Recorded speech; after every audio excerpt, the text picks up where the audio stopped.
It is happening. Aaron Solomon is set to join me here as the coordinating producer of ESPN's Around the Horn. 20 years and running is that fine program. And as much success as that has had, not so much when it comes to his own baseball playing career. Fun fact, when he was in high school as a sophomore, he peaked when he batted 400. And ever since then, it's been all right. Anything but all right has been his career as he has made his way to ESPN. And we're going to go into his career clearly. And this is the Onto Something podcast. I'm Brian Fenley, have called volleyball for ESPN and have done other sports for other networks. But we're going to stretch beyond just chatting about work, talk about his views on fatherhood, his outlook on his flag football career, which, by the way, is of distinction. And then we'll go into the long-standing success of the show of Around the Horn and how that has been possible. Before we get started, don't forget to subscribe. Here's my chat with Aaron. We're only just starting this conversation, but I already know, I really do, that my guest is smart in more than one way, and that would be Aaron Solomon, of course, my guest coordinating producer for ESPN's Around the Horn. He named one of his sons Brian, and he spelled Brian the right way. Brian with a Y, which is how I spell my name, Brian with a Y. And Aaron is going to join me here on the Onto Something podcast. I'm Brian Fenley with different media outlets, have done volleyball for ESPN. And Aaron, not only are we going to look at your story and the run that you've had with Around the Horn, 20 years, the anniversary was celebrated of that show, really a pioneer. It seemingly is getting, or at least attempted to be replicated, but nothing holds to what you have done. But we're also going to talk about you being a dad, raising sons, and all of that, your own baseball career. I hear you're a pretty good golfer. I hear that you're a pretty good guitar player. So let's have some fun, man. Thanks for doing this. Sure, I'm happy to be here, and thank you for thinking of me. It's quite an honor, just given the list of people you've had on prior. Absolutely. Well, we're keeping with the celebrity list. So we had to get you on. And I feel as if, as we begin this conversation, that if I go to Gainesville and I throw your name around, whether I'm at a restaurant or something, people are going to know who Aaron Solomon is because, well, you went there to University of Florida. Your family is really well established in that area. If I was looking for a tour guide to show me around Gainesville, why would you be the perfect person for that? Well, I was there recently. How about that? I am a third generation Gator now. So my father went there, I went there, and now my 21-year-old son goes there. So Bennett Solomon. And so I was most recently there for a South Carolina, Florida game. And so I do know the lay of the land. It has changed drastically. But you know, I spent my formative college years there, and it was fantastic. But it has changed a lot since since I attended college there. But it's still fantastic to go down there on occasion, and I still really enjoy it. Absolutely. What you probably missed a lot from your college career, and I think that those that were in your fraternity would as well, is how talented you were with flag football. Like we're talking about something You've that, done your research, haven't you? well, we talk about the Sugar Bowl, we talk about the Orange Bowl, but what I've heard is there's this thing called the Nose Bowl, which might be something related to fraternity and flag football.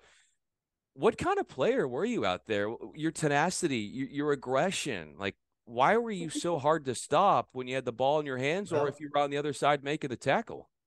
fortunately, I was blessed with some athleticism, and I actually played, you know, a number of sports. You know, back when it was acceptable to be a multi-sport athlete in high school, I was exactly that. I played. I was a letterman in soccer.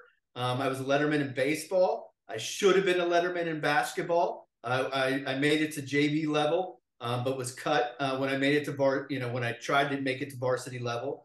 So, you know, somehow I did. I was good at sports, and you know, I even tried out for the Gator baseball team.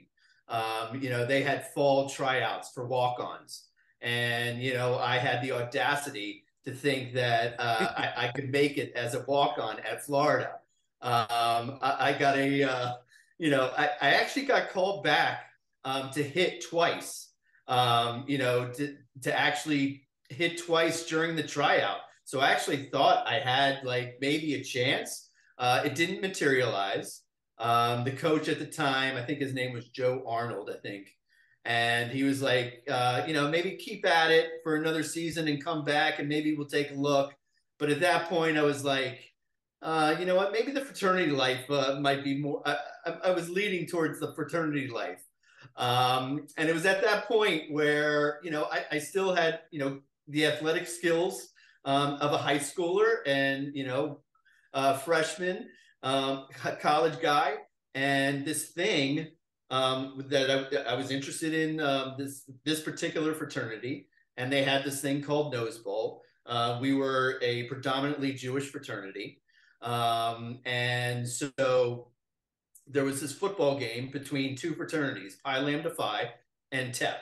I was a Pi Lambda Phi. And it was a game that had lasted years and years and years, long before I attended University of Florida. And this game, I didn't know anything about it. Most of the fraternity members, they came from the South Florida region. I came from the Washington, D.C. region. I learned of this and gradually, as I kind of learned about this game, I learned how big it was. And lo and behold, I'm preparing for this game like it's the Super Bowl. And I'm like, these people really care about this game. And so as we get further along to the prep of the game, we got talks from alumni about how this means the world to them. And I'm like, wow, man, I got to take this game seriously. And so I did, of course. And I end up scoring 2 touchdowns had a really good game. And I ended up being like a pretty good flag football player, as it turns out. I never played tackle football or anything like that, but I had good speed. I had good agility. I had good hips. I could avoid the defender when he was trying to pull my flag. And so that makes you a good flag football player, right? And so we ended up having a really good flag football team, not only at the University of Florida, but nationally. We ended up going to a couple national tournaments, and they were in New Orleans, and they were usually during like Sugar Bowl week. So we like made it to like the quarterfinals a couple of years that I was there, and I was a participant in that, and it was a great experience. And just like I at 53 years old, I have a new knee. I have a knee replacement. So I played so many sports in my fraternity that it cost me a knee, but it was worth it. What can I tell you? And you have those experiences to say, take that baseball coach who didn't believe in me. Look what I ended up doing. Those 2 touchdowns, by the way, if there was a radio call, play-by-play of you doing those 2 touchdowns and scoring those 2 touchdowns, what would it sound like, those 2? Well, there was one that was late in the game that was just like a gimme. It was just like a flip, and I was just sitting there alone in the end zone. The first one was magical because it was a crossing pattern. I wish there is a videotape, and I've demanded from my friend to unearth this videotape because there is videotape of this. But it was a cross. It was like a slant pattern across the middle. I avoided the pull, and I end up making it to the outside. It's like a 40-yard run, and I end up like down the sideline of the opposing, of the TEP sideline, and it was glorious. It was fantastic. The call you would have made, and down the sideline he goes for the score. What an amazing run by Solomon! It was stuff of legend, and I still remember it to this day. It is. I can see it in color. It was fantastic. I've seen the pictures of the uniforms that I think are on Facebook, and those uniforms are of legendary status. Oh yeah, And man. I encourage anybody who is a friend with Aaron Solomon on Facebook to go check those out, because that should be something that's framed somewhere, just that uni in itself. But as I hear you relive these experiences with such precision, almost a photographic memory, how is it that all of these years later, that you're able to remember these things like they just happened yesterday? I guess it's sports, man. I mean, it's I just have a that kind of memory when it comes to sports. My father was the sports editor of the Washington Post for over 30 years, and so growing up, I've had experiences in the sports world for as long as I can remember. And so for some reason, um, a lot of my memories come to me via the sports world. And so not only in the participation in sports athletically, but also just the following of sports, just being around my father, being in the Washington Post newsroom, being at these amazing sporting events over the years that he took me to, and participating in the events themselves. It's sports, man. And they're your favorite memories of your childhood. They're when you participate in them and when you follow them. I mean, I remember this actually this week. I mentioned it to our panel this week. It was the 40th anniversary of the Michael Jordan shot against Georgetown for the national championship. And I remember that vividly because I was like 12 years old, and I remember crying because I was a Georgetown fan. I was in the DC area, and I was just a fan of Georgetown back then. And I just remember Jordan breaking the hearts of mine, and and Fred Brown making the pass to James Worthy. And that's just like that still resonates with me 40 years later. And I was telling them about it, and like, how do you remember that?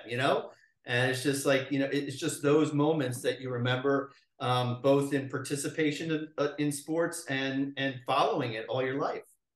Those moments when you were participating in sports and you were playing, whether it was baseball or whatnot growing up, and say your father was in the stands watching you, how much are you thinking about your dad when you're performing? And let's just say baseball in this case.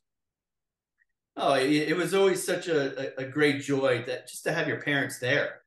And I knew my dad's job was very demanding. Just he was, he had like a separate hotline for if a coach or an owner or GM was ticked off at him. There was the hotline in our home where he could, they could call him, and he would have to take the call, right? And so, but he was also at the office late at night, and sometimes just because of deadlines and things happening. So when he was there, I always felt blessed that he was able to watch me, and there was always a great sense of pride of being able to perform well in front of my parents, and that was always something that I loved doing. But it was also just being able to be able to perform well in a big situation. That was always a big thrill for me. And it's obviously a big thrill for anybody that participates in sports.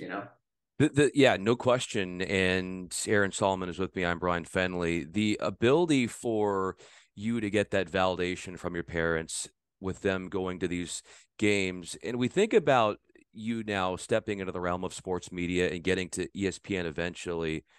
When you think about the fuel that led you in this direction of a career and where you are now, how much of it do you find, even if it's subconsciously, that you didn't want to let your parents down because they were there for you when you were younger? Yeah, I think we always have that kind of feeling no matter what we do. I think we always kind of want to not let our parents down and just kind of be a successful person in life no matter what we do. I always kind of had the drive to kind of follow in my dad's footsteps, if you will. Even early in life, in high school, I started on the school newspaper. Kind of, I had that pull towards the media early on. And it wasn't so much that I wanted to impress him, but I had that pull, that drive to want to follow in his footsteps in some way, because I was really attracted to what he did. And so it wasn't so much, I think just in general, you want to just, you want to be a success, and you want to impress your parents, just because you just want to do that for your parents. But for me, like, I always just kind of had that personal attraction to what my father did, and I wanted to try to do that eventually. Now I ended up going in another different direction than he did, but he kind of started me on that path. How much pressure as he started you on that path and led you into the world you are, even though now, like you said, you took a different route than he did while at the Washington Post. But how much pressure did you feel as you were growing and saying to yourself, wow, look what my dad did. I got a lot to do to get to his level, or that level of just that pressure, simply put? It was a little bit of a shadow, because sometimes if you got an opportunity, you didn't know if it was because of your own abilities, if it was because you were getting that opportunity because of your father. And so I had to get past that. And I had to figure out for myself whether whether my own accomplishments were legitimate. And it took me a while to get there, to be honest with you. But over time, you kind of learn the hard way, whether you're cut out for this business or not, as I'm sure you understand, being in this business.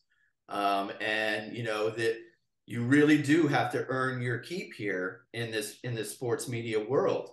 And you can't just kind of skate by off the coattails of a parent. It's not that easy. And so, yes, there were times where, it was kind of difficult living in that shadow, but I had to emerge out of that shadow, and I had to prove myself, most definitely. And I definitely feel like I have been able to do that. No question you have. When did you feel like that shadow was starting to dissipate and go away, and you were really taking control of your life and what you wanted, and you were doing it your way, and that you were going places and you knew where that was going to take you? It's interesting because back in 1993, okay, I was a temporary production assistant at ESPN Sports Center, okay?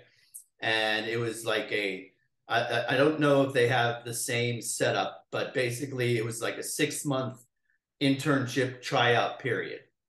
And you basically, you spent time on Sports Center, you spent time on like Baseball Tonight back then, NFL Prime Time, and you cut highlights, and you worked in graphics, and you worked like 70-hour weeks, and you had to try to prove yourself whether you were going to get kept full time. You were basically working on an hourly wage, and you didn't get benefits at that point. And you basically had to you basically had to try to prove yourself. And after that 6-month period, I was not kept. I remember this like it was yesterday, and I was pulled into an office. He was, he was like, I need to tell you that we've decided not to keep you. And I was like, I was devastated, and I was just, to me, I was like, you have this wrong. And I was determined at that point to prove to people that they were wrong. And it was in that moment where I could have, maybe chosen a different path, and figured out something else to do. But I knew that I loved the TV business. I knew that they maybe just got a wrong impression of me, or maybe I got caught up in a numbers game or something like that. But I knew that either I needed to adjust my way of approach, or I needed to work harder. Whatever it was, I needed to be more determined about what I wanted to do. And so it was kind of in that moment where I kind of like, it wasn't so much my dad's shadow. I just stopped thinking about that. And I needed to be more assertive about how I needed to be more selfish about what I needed to do, and not think about where I was in relation to my father, if that makes sense. Oh, it makes complete sense. And it's so inspiring to hear how that adverse moment, in a sense, actually did a lot of benefit for you as your life and your career went on. And I know we're speaking in a world that never existed, but if that trying time when you first were at ESPN, if that did not happen, where do you think you would be right now? Boy, that's hard to say. I don't know. I think if they had kept me, I think I would have been in a totally different place. Maybe back then, you were kind of set in some sort of cycle, when you were kept, to be a production assistant. Then you became an associate producer, and you stayed on this Sports Center path. Um, and maybe I'd become a producer of Sports Center eventually. But this took me on a different path. So I ended up um, becoming a statistician for the NFL on Fox when Fox got the NFL contract. So I did that for a couple of seasons and became kind of familiar with being in a production truck. And at that point, a friend by the name of Aaron Owens, who I knew in Bristol at that point, he knew of a job opportunity in ESPN's remote production unit with the NFL. And the producer of the NFL at that time was Fred Gaudelli. And Fred Gaudelli was the Sunday Night Football producer for a long time, and who is now, I think, moving on. And he had the opportunity in 1996, and he offered it to me as just a production assistant. And so while I might have been in the avenue of going down the Sports Center road, I ended up going in the remote production road, and my career path took a completely different turn. And I end up like working for the season for the NFL, and I end up working for 3 seasons on the NHL productions. And I end up meeting some amazing people on that production. Tom McNeely, for one, stands out as really just a mentor for me. I learned so much from him. And, and my career path just goes in a completely different direction because I wasn't kept as a Sports Center PA. So fascinating. By the way, Fred Gaudelli, he came on as we tape this. He came on about a week ago. Did And he? yeah, you'll have to check that one out. It was amazing. What a cool story to see how both of your paths were able to be intertwined there, and how the fact is, as we look at the different stages and the different steps and you being open to change, mentally to be open to change like that and not to be stubborn and stuck in your ways, if you think about just those concepts, how integral do you think those were to where you are now, being able to take a basketball term, to rebound from that tiny thing that happened so many years ago, and then to then be open to new things, which led you to where you are now? Well, it's been incredibly important because just I can give you an example just on Around the Horn. I mean, the show itself has evolved in so many ways that I've had to be open to just the evolution of the show. Yeah, and it hasn't always been my decision to evolve the show like it has. There have been people in Bristol that have kind of pushed us in a direction, in a certain direction. And so you really just have to keep your mind open to changes that they want to make, and you kind of have to go with the flow.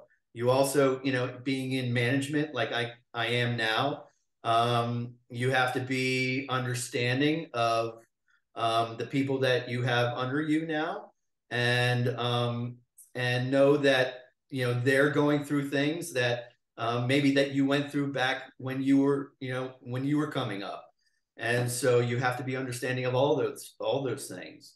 So those life experiences help in so many ways that it has really shaped me really, really well to where I am now. And I'm really kind of, with the help of others in so many ways, I'm really kind of comfortable in my own skin in a way that I haven't been, so long ago. Well, let's go there because you personally, how has your development and the way that you look at life, and like you said, the comfort that you feel inside your skin more now than ever before, how has the benefits of the show and how long running that it has been, how has that benefited you beyond the scope of work, but from a personal standpoint, as you were saying? Well, it's just, for such a long time, this show really came by way of, being the side piece, if you will, from Pardon the Interruption. It came from there was studio space and an idea in Washington, D.C., right?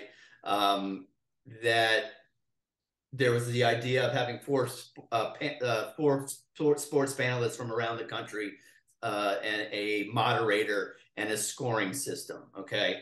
And it's just, we didn't know where the show was going to go. And to be honest with you, we didn't really think it was going to last this long, you know? And so we were just kind of hoping it would survive. And so for a long time, Pardon the Interruption was such a huge hit. Okay. And we were just kind of the little show that could. And so we kind of lived in the shadow of PTI, in my eyes, for a very long time. And that, kind of, makes you feel, I don't know, sometimes it just makes you feel a little less than, and not in a bad way.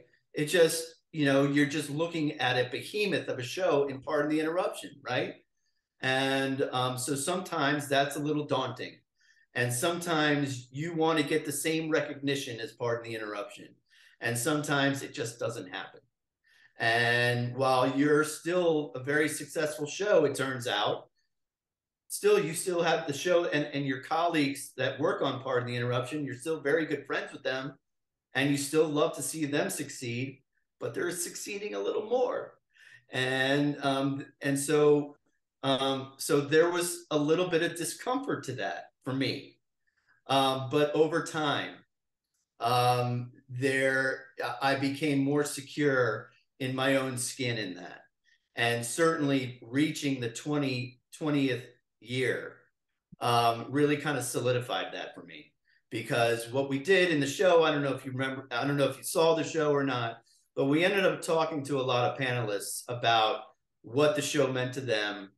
And, there's a lot of newer panelists that grew up on the show. And we got a lot of feedback from viewers that grew up on the show. And to just hear that from them was really gratifying for me. And so that actually made me feel much more comfortable as a producer of this program. And just to know that we had an effect on people like that.